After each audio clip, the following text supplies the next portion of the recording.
Welcome to Next Gen Templates. Today we are looking at the Crisis Mapping Startups dashboard. If you follow the young companies that map floods, earthquakes, and displacement in real time, this is where the whole picture finally sits in one place. Funding, coverage, response speed, and the reports that actually get verified. Let us dive right in. This is the overview page, and it gives you the headline numbers the moment you open the file. Across the top, you have total funding, total operating cost, total people reached, total location mapped, and all reports. Underneath, you can see the overall verified report rate.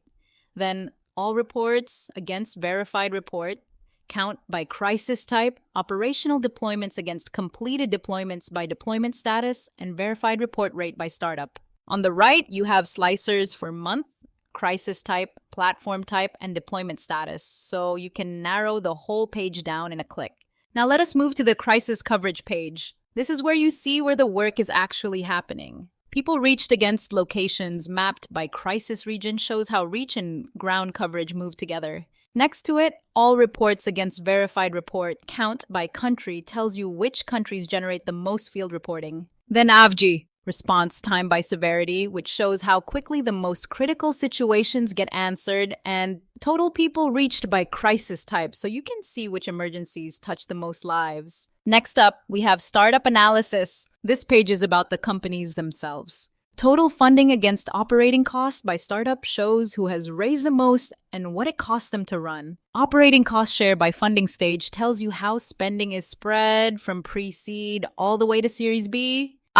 Accuracy rating by headquarters region shows how dependable the mapping is wherever the team is based, and total locations mapped by platform type shows which technology is putting the most places on the map. If we head over to response impact, the focus shifts to speed and trust. AVI. Response time by month shows how quickly teams reacted through the year. Verified report rate by quarter tells you how much of the incoming information stood up to checking. People reached by partnership type shows which partners extend your reach the furthest. And verified report count by data source tells you where the reliable information really comes from. The last page is deployment ops, and this is the operational view. Operating cost share by deployment status shows where the money goes across live, completed, pilot, and paused work. Total operating cost by severity puts the cost against the seriousness of the crisis. AVG. Response time by platform type compares how fast each kind of mapping platform responds, and operational deployments against completed deployments by startup shows which teams are carrying the heaviest load. Everything you have seen runs off the datasheet. It is one clean table, and you simply add your own rows in the same format. No formulas to rewrite, no ranges to redraw. Keep the column headings as they are and the dashboard picks it up. Behind the scenes, there is a support sheet holding all the pivot tables that drive every card and every chart.